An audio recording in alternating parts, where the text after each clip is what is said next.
বন্ধুসকল welcome to channel. বন্ধুসকল অসম চৰকাৰ যদি হাতে চাকৰি কৰিবলগীয়া আছে 3 লাখ 5 লাখ টকা দিলে আপোনালোকে অসম চৰকাৰ চাকৰি নাপায়।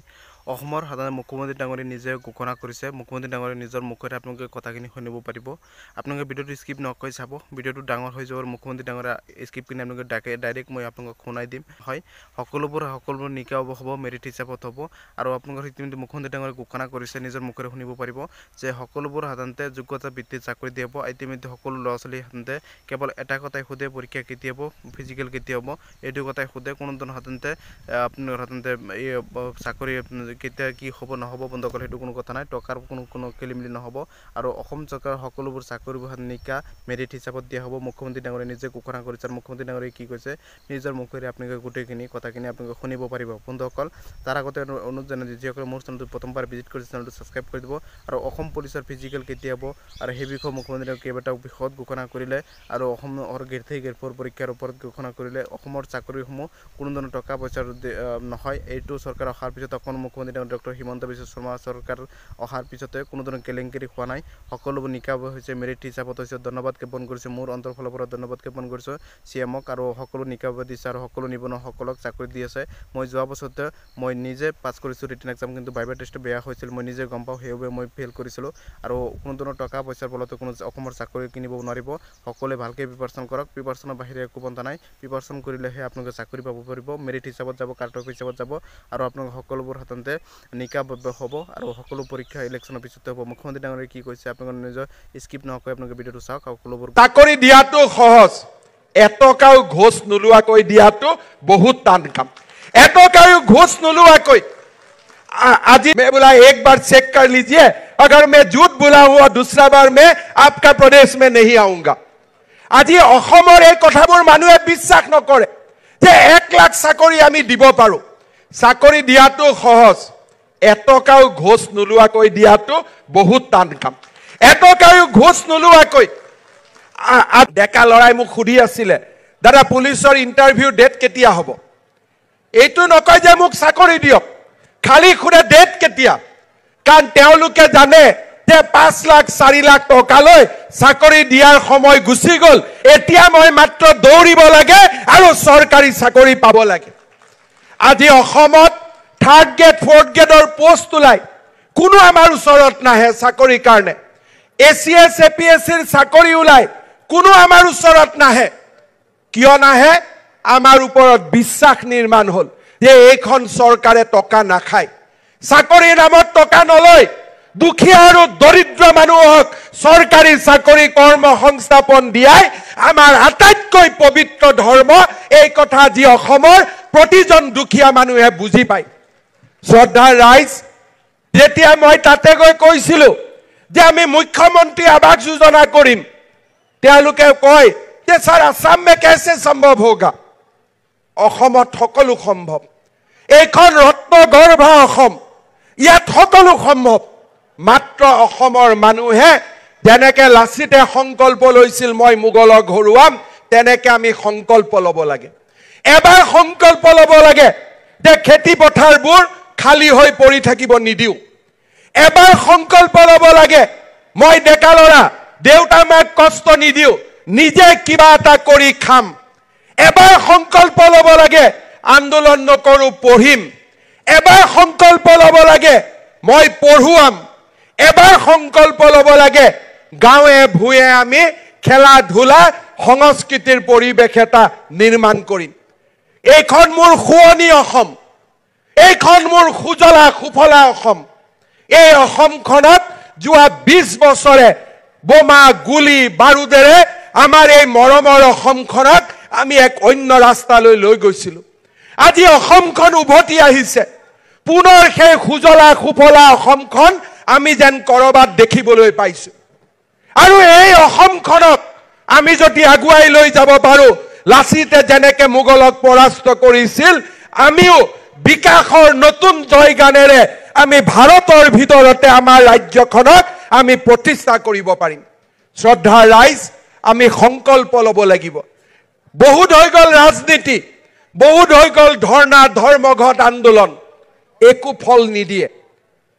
তাত ফল দিব যেতিয়া আমাৰ আই মাতৃসকলে আত্মসহায়ক গোটৰ জৰিয়তে নতুন দিনৰ সপোন দেখিব যেতিয়া আমাৰ ল'ৰা ছোৱালীবিলাকে পঢ়া শুনা কৰি একোজন মানৱ সম্পদ হোৱাৰ সপোন দেখিব তেতিয়া আমি আগুৱাই যাব পাৰিম যেতিয়া আমাৰ জ্যেষ্ঠজনে আমাক শুদ্ধ ৰাস্তা দেখুৱাব দুটা দশক আমি নষ্ট কৰি পেলালো দুটা দশক আমি শেষ কৰি পেলালো কালি বোলে মধ্য অসম বন্ধ কালি বোলে উত্তৰ অসম বন্ধ কালি বোলে দক্ষিণ অসম বন্ধ কালি বোলে অসম বন্ধ কালি বোলে গ্ৰেনেড বিস্ফোৰণ কালি বোলে বোমা বিস্ফোৰণ সেই পৰিবেশ খলনি কৰি এতিয়া অসমৰ নাম আমি কৰিছো অমৃত বৃক্ষ আন্দোলন বিহুৰ জৰিয়তে গিনিজ ৱৰ্ল্ড ৰেকৰ্ড দুৰ্নীতি নকৰাকৈ 1 লাখ চৰকাৰী চাকৰি আৰু দুৰ্নীতি কৰা অফিচাৰ সিধা সিধি জেলত কোনো বেলেগ ব্যৱস্থা একো নাই এইখন অসমত বসুন্ধৰা আঁচনিৰ জৰিয়তে 3-4 লাখ লোকক মাটিৰ অধিকাৰ প্ৰদান কৰা জনজাতীয় লোকসকলৰ সমস্যা সমাধান কৰা আজি আমি একো এটা পৰ্যায় ৰখা নাই আপোনালোক আমি সকলোৱে এখন নতুন অসম নিৰ্মাণৰ কামত আমি নিজকে নিয়োজিত কৰিছো অসমৰ ৰাইজে যোৱা 3টা বছৰ আমাক যি অকুণ্ঠ সহায় সহযোগিতা আগবঢ়ালে হি এক নতুন অসমৰ ভেটি নিৰ্মাণ কৰিলে আজি আপোনালোকে চিন্তা কৰক জাগিৰোডত বহুত বিধায়ক আছিল জাগিৰোডৰ সেই আইবিটো সদায় তেনেকৈ পৰি আছিল জাগিৰোড পৰিৱৰ্তন হ'ব পাৰে কোনেও চিন্তা কৰা নাছিল আজি পীযুষ হাজৰিকা ডাঙৰীয়াই সেই সপোন দেখিবলৈ সাহস কৰিছিল বাবে আজি জাগিৰোডৰ জীৱনলৈ পৰিৱৰ্তন আহিল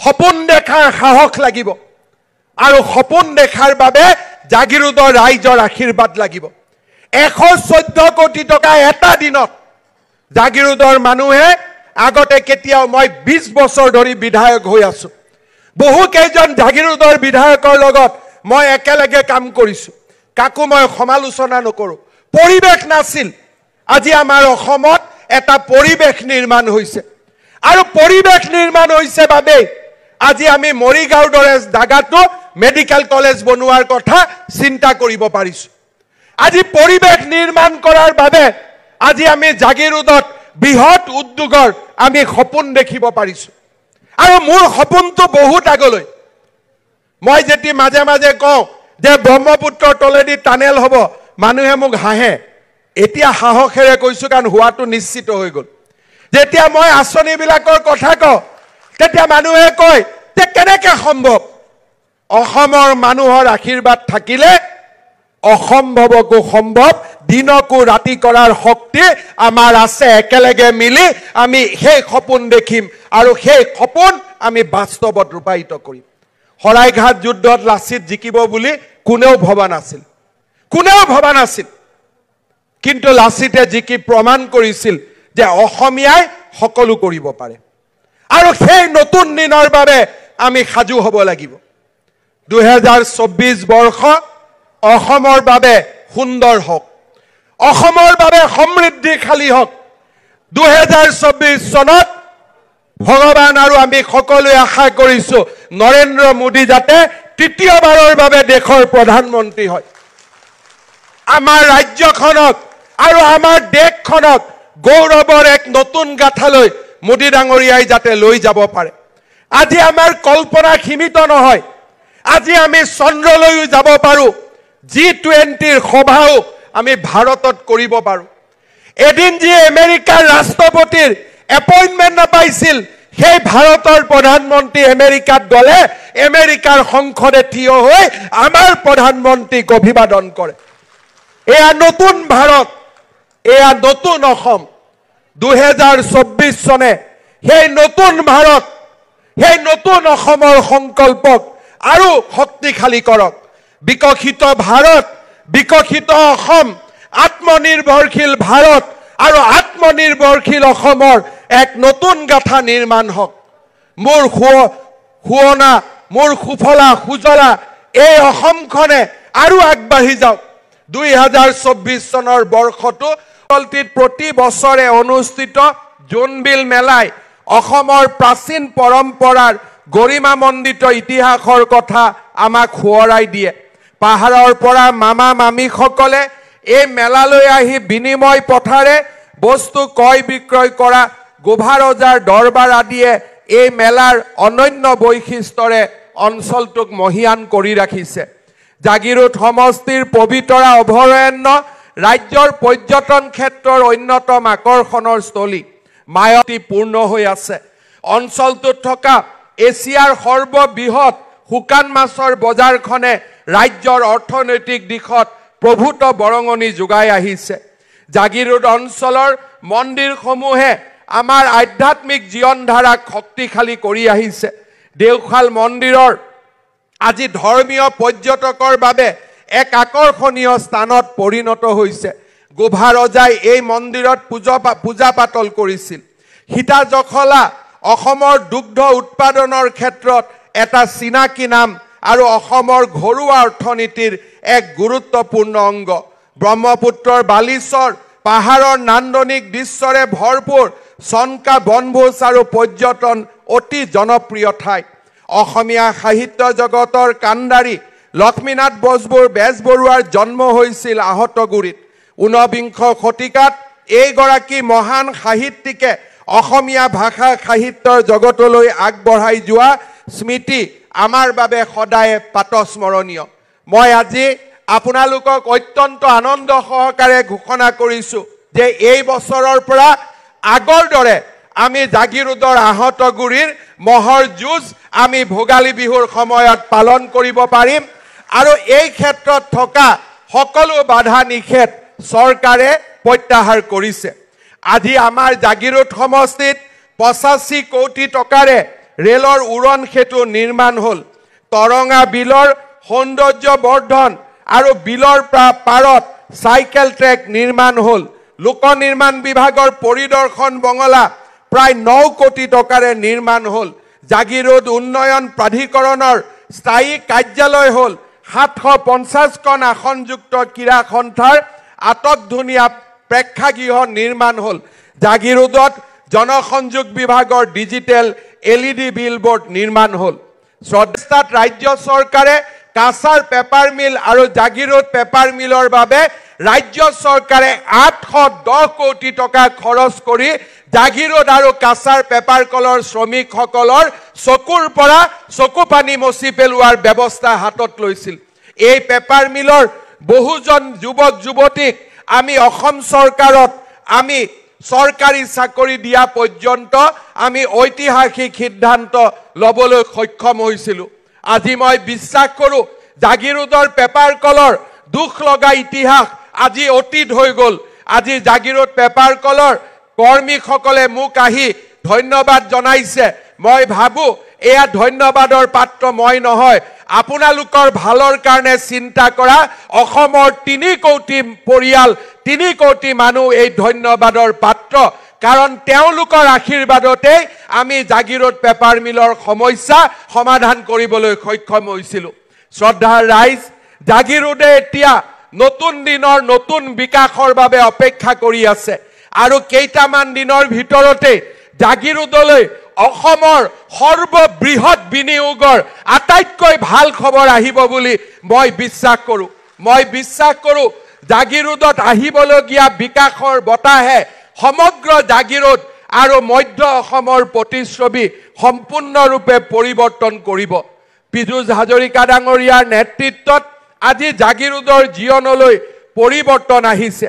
এই পৰিৱৰ্তনৰ লগত সংগতি ৰাখি আজিৰ সভাতেই জাগিৰোড চহৰৰ নলা নৰ্দমা আদি নিৰ্মাণ কৰাৰ বাবে মই ৰাজ্য চৰকাৰৰ পৰা এখন 50 কোটি টকাৰ আঁচনি আজিৰ সভাতে মই ঘোষণা কৰিছোঁ। শ্ৰদ্ধাৰ ৰাইজ, এই টকা ব্যয় কৰি আমি সমগ্ৰ জাগিৰোড চহৰখনৰ আমি প্ৰতিচ্ছবি পৰিৱৰ্তন কৰিবলৈ প্ৰচেষ্টা কৰিম। জাগিৰোডত এটা নতুনকৈ অগ্নি নিৰ্বাপক কেন্দ্ৰ গঠনৰ বাবেও মই আজিৰ সভাতে আপোনালোকক প্ৰতিশ্ৰুতি দিছোঁ। ইয়াৰ লগতে জাগিৰোডৰ ভাগাৰাৰ পৰা আমচৈলৈকে এই সমগ্ৰ পথছোৱা 64 কোটি টকা খৰচ কৰি অসম মালাৰে মই পুনৰ নিৰ্মাণৰ বাবেও আজিৰ সভাতে আপোনালোকক মই প্ৰতিশ্ৰুতি প্ৰদান কৰিছোঁ। নৱগঠিত জাগিৰোড সমষ্টিত মৰিগাঁও চিকিৎসা মহাবিদ্যালয়ো অন্তৰ্ভুক্ত হৈছে মই বিশ্বাস কৰোঁ আজিৰ পৰা 2 বছৰৰ ভিতৰত আমি মৰিগাঁও মেডিকেল কলেজখনো অসমবাসী ৰাইজলৈ আমি আগবঢ়াই দিব পাৰিম শ্ৰদ্ধাৰ ৰাইজ প্ৰধানমন্ত্ৰী নৰেন্দ্ৰ মোদী ডাঙৰীয়াৰ আশীৰ্বাদত আজি আমি অসমখনত এনেকে আগতে কেতিয়াও চিন্তা নকৰা অজস্ৰ উন্নয়নমূলক কাম আমি হাতত ল'বলৈ সক্ষম হৈছোঁ শ্ৰদ্ধাৰ ৰাইজ নিৰ্বাচনৰ সময়ত আমি প্ৰতিশ্ৰুতি দিছিলোঁ যে 1 লাখ যুৱক যুৱতীক আমি চৰকাৰী চাকৰি দিম 90,000 যুৱক যুৱতীক চৰকাৰী চাকৰি দিয়াৰ পিছত এতিয়া আমি অসমত নতুনকৈ আৰু 40,000 যুৱক যুৱতীক চৰকাৰী চাকৰি দিয়াৰ পথত আগবাঢ়িছোঁ আজি আমি অসমৰ নিবনুৱা যুৱক যুৱতীসকলক চৰকাৰী চাকৰিৰ সমান্তৰালভাৱে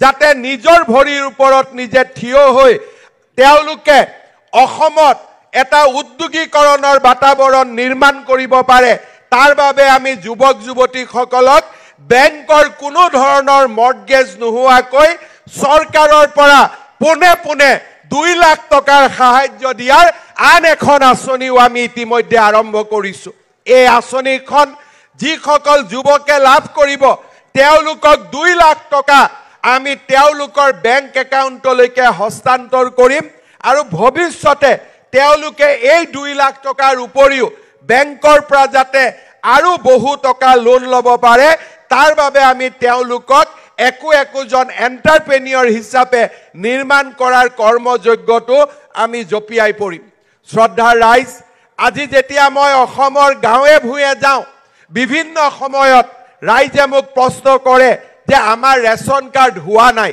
বহুত মানুহে ৰেচন কাৰ্ড পোৱা নাছিল এতিয়া আমি অসম চৰকাৰত সিদ্ধান্ত লৈছোঁ যে 4 লাখ টকালৈকে যাৰ বছৰি উপাৰ্জন আগতে 2 লাখ টকালৈকে যাৰ বছৰি উপাৰ্জন আছিল তেওঁলোকক চৰকাৰে ৰেচন কাৰ্ড দিছিলে এইবাৰ আমি নিয়ম কৰিছোঁ যে 4 লাখ টকালৈকে যাৰ ৰেচন কাৰ্ড থাকিব যাৰ বছৰি উপাৰ্জন অৰ্থাৎ মাহিলী 30,000 টকা যোনে উপাৰ্জন কৰে তেওঁলোকেও ৰেচন কাৰ্ড লাভ কৰিব ইয়াৰ ফলত অসমত অহা 12 জানুৱাৰীৰ পৰা 7 দিনৰ ভিতৰত আৰু আমি 10 লাখ পৰিয়াললৈ আমি বিনামূলীয়া ৰেচন কাৰ্ড আমি আগবঢ়াম আগতে ৰেচন কাৰ্ডত অকল ৰেচন কাৰ্ড আছিলে চাউল পাইছিলে এইবাৰ আমি সিদ্ধান্ত লৈছোঁ যে ৰেচন কাৰ্ড যেতিয়া হ'ব সেই ৰেচন কাৰ্ডৰ লগত আমি এখন আয়ুষ্মান ভাৰত আয়ুষ্মান অসমৰ